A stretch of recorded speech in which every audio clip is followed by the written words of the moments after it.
space research, since this is such a promising field right now, and the entire scenario wherein the commercial entry of the likes of Elon Musk has actually changed the canvas of space technology today, wherein science and commerce plays a role hand in hand nowadays, where it's not restricted to a single organization or to the government alone.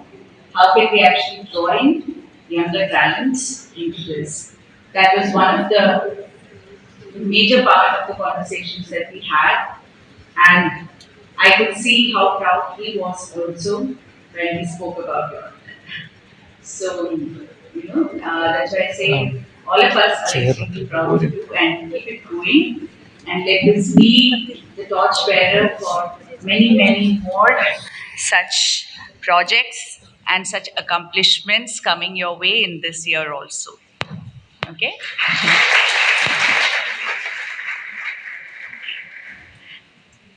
ഞാൻ civil സർവീസിൽ പ്രവേശിക്കുന്നതിന് മുൻപേ MBBS ചെയ്ത ഒരാളാണ്. CMC വെല്ലൂരിലായിരുന്നു MBBS ചെയ്തത്.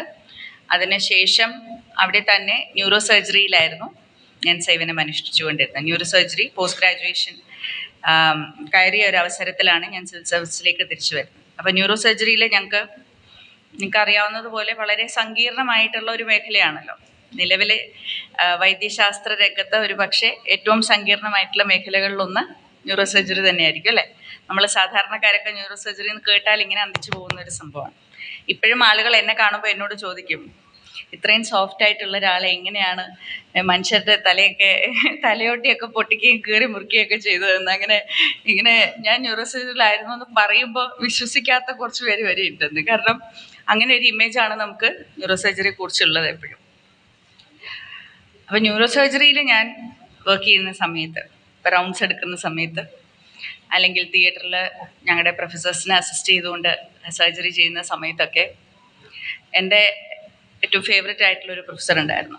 അപ്പോൾ sir എപ്പോഴും എന്നോട് പറയും, മലയാളിയാണ്, സാർ എപ്പോഴും എന്നോട് പറയുമായിരുന്നു, എന്തെങ്കിലും ഒരു ചെറിയ തെറ്റ് പറ്റുമ്പോൾ അല്ലെങ്കിൽ എന്തെങ്കിലും ചോദ്യത്തിന് എനിക്ക് ഉത്തരം അറിയില്ല എന്നുള്ളപ്പോൾ ഞാനിങ്ങനെ ചിന്തിച്ച് അതാണോ ഇതാണോ എന്നിങ്ങനെ ശങ്കിച്ച് നിൽക്കുമ്പോൾ സാർ എപ്പോഴും പറയുന്നൊരു ഡയലോഗുണ്ട്, Divya, this is not rocket science എന്ന് പറയുമായിരുന്നു. അപ്പോൾ നമ്മളെല്ലാവരും സാധാരണഗതിയിൽ കുട്ടികളോട് പറയുന്ന ഒരു കാര്യമാണ് അല്ലേ. എന്നാൽ എൻ്റെ അപ്പ VSSCയിലായിരുന്നു. അപ്പോൾ ഇസ്രോയുമായിട്ട് വളരെ ചെറുപ്പം മുതലേ ഉള്ള ഒരു പരിചയം എനിക്കുണ്ട്. അപ്പോൾ ഇസ്രോയിലെ ശാസ്ത്രജ്ഞന്മാരായാലും അവിടുത്തെ സംവിധാനങ്ങളായാലും ഷാറിൽ പോയുള്ള ലോഞ്ചസ് ആയാലും ഒക്കെ കാണാനുള്ളൊരു അവസരവും അതിനെക്കുറിച്ച് പഠിക്കാനും അവരുമായിട്ട് സംവദിക്കാനും ഒക്കെ ഉള്ളൊരു അവസരം എനിക്ക് ലഭിച്ചിട്ടുണ്ട്. അപ്പോൾ എൻ്റെ വിചാരം ന്യൂറോ സർജറി എന്ന് പറയുന്നത് അതിനേക്കാളൊക്കെ എന്തോ വലിയ സംഭവമാണെന്നാണ് അന്ന് ഞാൻ വിചാരിച്ചുകൊണ്ടിരുന്നത്. പക്ഷെ ന്യൂറോ സർജറിയിൽ കയറിയപ്പോഴാണ് അവരിങ്ങോട്ട് തിരിച്ചെന്നോട് പറയുന്നത്, ഇത് റോക്കറ്റ് സയൻസ് ഒന്നും അല്ല, ഇത് വെറും ന്യൂറോ സർജറിയാണ് എന്നുള്ളത്. അപ്പോൾ അത്രമാത്രം ഒരു വലിയ ശ്രേണിയിലാണ് ഈ റോക്കറ്റ് സയൻസ് എന്നുള്ള ഒരു മേഖലയെ ജനങ്ങൾ ഇപ്പോഴും കാണുന്നത്. ജനങ്ങൾ എന്ന് ഞാൻ ഉദ്ദേശിക്കുന്നത് എല്ലാവരും, സാധാരണ ജനതയും പ്രഗത്ഭരും ഉൾപ്പെടെ എല്ലാവരും ഈ ഒരു മേഖലയെ കാണുന്നത് നൂതനമായ സങ്കീർണമായ ഒരു സാങ്കേതിക വിദ്യ എന്നുള്ള ഒരു നിലയിൽ തന്നെയാണ്. അപ്പോൾ അത് നിങ്ങൾ that you have cracked that is something to be genuinely proud of, and that's simply awesome. Okay, so ഏത് മേഖലയിലായാലും അതിൻ്റേതായിട്ടുള്ള ഔന്നത്യത്തിൽ ഉത്കൃഷ്ടമായിട്ടുള്ള കർമ്മങ്ങൾ ചെയ്ത് നിങ്ങൾ മുന്നോട്ട് പോകുമ്പോൾ ഇത്തരത്തിലുള്ള വാക്കുകളും പ്രശംസയും വിജയവും ഒക്കെ നിങ്ങളെ തേടി എത്തും എന്നുള്ളത് മറക്കാതെയും ഇരിക്കണം.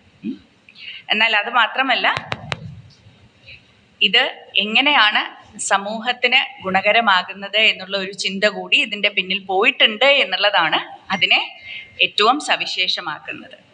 അത് സങ്കീർണമാണെന്നോ നൂതനമാണെന്നോ വലിയ ഹൈബ്രൗ ടെക്നോളജി ആണെന്നോ ഉള്ളതൊന്നുമല്ല, മറിച്ച് അത് സമൂഹത്തിന് എങ്ങനെയാണ് ഏറ്റവും നല്ല വിധത്തിൽ സംഭാവനകൾ നൽകുവാൻ ഉതകുന്നത് എന്നുള്ളത് ചിന്തിച്ചാണ് ആ പ്രവൃത്തി മുന്നോട്ട് കൊണ്ടുപോയിട്ടുള്ളത് എന്നറിയുന്നതിലാണ് വ്യക്തിപരമായി എനിക്ക് ഏറ്റവും അധികം സന്തോഷം തോന്നുന്നത്. അപ്പം അത്തരത്തിലുള്ള നല്ല സംഭാവനകൾ സമൂഹത്തിന് നൽകാൻ നിങ്ങൾക്ക് ഓരോരുത്തർക്കും സാധിക്കട്ടെ എന്ന് ആത്മാർത്ഥമായി ആഗ്രഹിക്കുകയാണ്. നിങ്ങൾ ചെയ്ത പ്രവൃത്തിയിൽ നിന്നും നമ്മുടെ മോഡൽ സ്കൂളിലെ മിടുക്കന്മാരൊക്കെ അടുത്തൊരു സാറ്റലൈറ്റ് സൃഷ്ടിക്കാനായിട്ട് എത്തിയിട്ടുണ്ട് എന്നുള്ളത് തന്നെ നിങ്ങളുടെ വിജയത്തിൻ്റെ ഒരു വലിയൊരു സാക്ഷ്യമാണ് അല്ലേ? Imitation is the best form of flattery എന്ന് പറയാറുണ്ട് അല്ലേ? അതുപോലെ അതിൻ്റെ ഒരു പടി മുകളിലാണ് ശരിക്കും ഇൻസ്പിറേഷൻ എന്നുള്ളത്.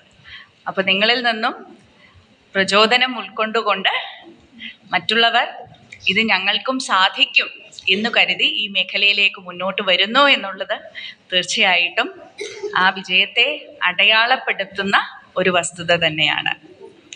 അതുമാത്രമല്ല, നമുക്ക് ഓരോരുത്തർക്കും ഒരു പക്ഷേ ഈ ഒരു പ്രോജക്റ്റിൽ ഇൻവോൾവ് ആയിട്ടുള്ള കുട്ടികൾക്ക് പുറമെ ബാക്കിയുള്ളവർ ചിലപ്പോൾ ചിന്തിക്കാം ഇതൊക്കെ കോളേജ് തലത്തിൽ ചെയ്യുന്ന ഒരു പ്രോജക്റ്റാണ്, അതിനുശേഷം ഇതൊക്കെ അതിൻ്റെ പാട്ടിനങ്ങ് പോകും എന്നുള്ള ഒരു ചിന്ത ചിലർക്കെങ്കിലും ഉണ്ടാവും. ചിലപ്പോൾ അത് അസൂയ കൊണ്ടായിരിക്കും, ചിലപ്പോൾ അതിൻ്റെ മേന്മ അറിയാത്തത് കൊണ്ടായിരിക്കും, ചിലപ്പോൾ വളരെ യാഥാസ്ഥിതികമായി അങ്ങനെ ചിന്തിക്കുന്ന വ്യക്തികളും ഉണ്ടായിരിക്കും അല്ലേ? നമ്മൾ സ്കൂളിലും കോളേജിലൊക്കെ ഒരുപാട് പ്രോജക്ട്സ് ചെയ്യാറുണ്ട്. അതിൽ ചിലതൊക്കെ വലിയ റെക്കഗ്നിഷൻ, വലിയ അംഗീകാരങ്ങൾ ലഭിക്കുന്നവയുമായിരിക്കാം. പക്ഷേ അത് നമ്മുടെ ജീവിതത്തെ ശരിക്കും സ്വാധീനിക്കുമോ ഇല്ലയോ എന്നൊന്നും ആരും നോക്കാറില്ല. അപ്പം ഇതൊക്കെ കോളേജ് കാലത്തിൽ എല്ലാവരും കൂടെ ചെയ്യുന്ന ഒരു സംഭവമാണ് എന്ന് കരുതി അതിനെ തള്ളിക്കളയുന്ന ആളുകളും ഉണ്ടായിരിക്കാം. പക്ഷേ എൻ്റെ ജീവിതത്തിൽ എൻ്റെ അനുഭവം പറയുകയാണെങ്കിൽ എനിക്കിപ്പോഴും ഞാൻ MBBS ചെയ്യണം എന്നുള്ള ഒരു തീരുമാനം, ഒരു അന്തിമ തീരുമാനം കൈക്കൊള്ളുന്നതിന് ഏറ്റവും പ്രചോദനാത്മകമായ ഒരു സംഭവം എന്നുള്ളത് ഞാൻ എൻ്റെ 11ാം ക്ലാസ്സിലും 12ാം ക്ലാസ്സിലും ചെയ്ത ഒരു പ്രോജക്റ്റായിരുന്നു. അന്ന് എയ്ഡ്സ് എന്നുള്ള ഒരു രോഗം തീവ്രമായി ഇങ്ങനെ ഒരു സാമൂഹിക തലത്തിൽ നോക്കുമ്പോൾ ലോകമെമ്പാടും അത് മൂർച്ഛിച്ചു നിൽക്കുന്ന ഒരവസ്ഥയിലായിരുന്നു.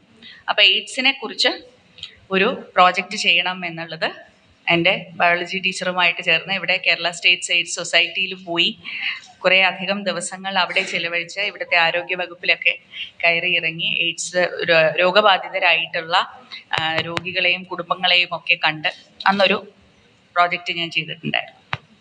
അന്ന് അതിന് ഇതുപോലെ ചെറിയ ചെറിയ അംഗീകാരങ്ങളൊക്കെ ഏതൊക്കെയോ കിട്ടിയിട്ടുണ്ടായിരുന്നു. പക്ഷേ ആ അംഗീകാരത്തിന് ഉപരിയായി, അല്ലെങ്കിൽ ആ അംഗീകാരത്തിൻ്റെ പേരെന്താന്ന് പോലും എനിക്കിപ്പോൾ സത്യം പറഞ്ഞാൽ ഓർമ്മയില്ല. പക്ഷേ എനിക്ക് ഓർമ്മയുള്ളത് അന്ന് ആ രോഗികളെ പോയി കണ്ടതും അവരുടെ കുടുംബങ്ങളുമായി ഇടപഴകിയതും അന്ന് എനിക്ക് ഈ കാര്യങ്ങളൊക്കെ പറഞ്ഞു തന്ന ഡോക്ടർ പ്രസന്നൻ്റെ വാക്കുകളും എയ്ഡ്സ് കൺട്രോൾ സൊസൈറ്റിയിലേക്ക് ഞാൻ പോയി അവിടുത്തെ രേഖകൾ എടുത്ത് നോക്കുന്നതും ആ മനുഷ്യരുമായിട്ടുള്ള ബന്ധങ്ങൾ ആ സമയത്ത് ഞാൻ സ്ഥാപിച്ചതും ആ അനുഭവങ്ങൾ എന്തൊക്കെയാണ് എനിക്ക് പകർന്നു നൽകിയത് എന്നുള്ളത് എനിക്ക് വ്യക്തമായ ഓർമ്മയുണ്ട്.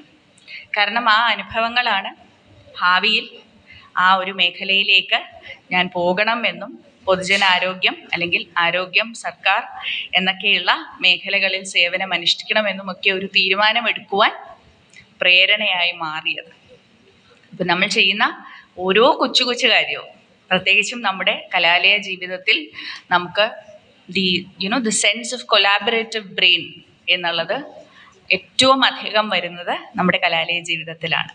നമ്മുടെ കൂട്ടായ ആശയങ്ങളുടെയും നമ്മുടെ കൂട്ടായ പ്രയത്നത്തിൻ്റെയും ഒരു സംഗമസ്ഥാനം എന്ന് പറയുന്നത് നമ്മുടെ കലാലയ ജീവിതമാണ്. സാധാരണഗതിയിൽ നമ്മൾ ഏറ്റവും അധികം ഒത്തുചേർന്ന് പ്രവർത്തിക്കുന്ന ഒരു കാലയളവ് കലാലയ ജീവിതമാണ്. അതുകൊണ്ട് തന്നെ പ്രേരണയ്ക്കും പ്രചോദനത്തിനും അനുഭവങ്ങൾക്കും വ്യക്തിബന്ധങ്ങൾക്കും ഒന്നും ഒരു ക്ഷാമവും ഈ സമയത്ത് നമുക്ക് ഉണ്ടാവില്ല. അതൊക്കെ ഇനി ഭാവിയിൽ മുന്നോട്ട് പോകുമ്പോൾ പതുക്കെ പതുക്കെ പതുക്കെ പതുക്കെ ഇങ്ങനെ പൊലിഞ്ഞു തുടങ്ങും. അപ്പോൾ ഈ സമയത്ത് ഏറ്റവും സമൃദ്ധമായി നമുക്ക് നമ്മുടെ വ്യക്തിബന്ധങ്ങളും നമ്മുടെ അനുഭവ സമ്പത്തും ഒക്കെ നേടിയെടുക്കാൻ സാധിക്കുന്ന ഒരു കാലയളവാണ് എന്നുള്ളത് തിരിച്ചറിഞ്ഞുകൊണ്ട് ഈ അനുഭവങ്ങളും നമ്മൾ ഏറ്റെടുക്കുന്ന ഉദ്യമങ്ങളും എല്ലാം തന്നെ ഭാവിയിലും ഐശ്വര്യപൂർണമായി നിങ്ങൾക്ക് ഓരോരുത്തർക്കും പ്രേരണ നൽകട്ടെ, പ്രചോദനാത്മകമാകട്ടെ എന്ന് മാത്രം ആശിച്ചുകൊണ്ട് ഇതിൻ്റെ പിന്നിൽ പ്രവർത്തിച്ചുകൊണ്ടേയിരിക്കുന്ന എല്ലാവർക്കും, നിങ്ങളുടെ director, principal, joint director, doctor Lissy ഉൾപ്പെടെയുള്ള എല്ലാവർക്കും ഒരിക്കൽ കൂടി എൻ്റെ അഭിനന്ദനങ്ങൾ അർപ്പിക്കുന്നു. നിങ്ങൾ മക്കൾക്ക് എല്ലാ വിധത്തിലുള്ള ആശംസകളും ആശീർവാദങ്ങളും നേരുന്നു. Happy new year.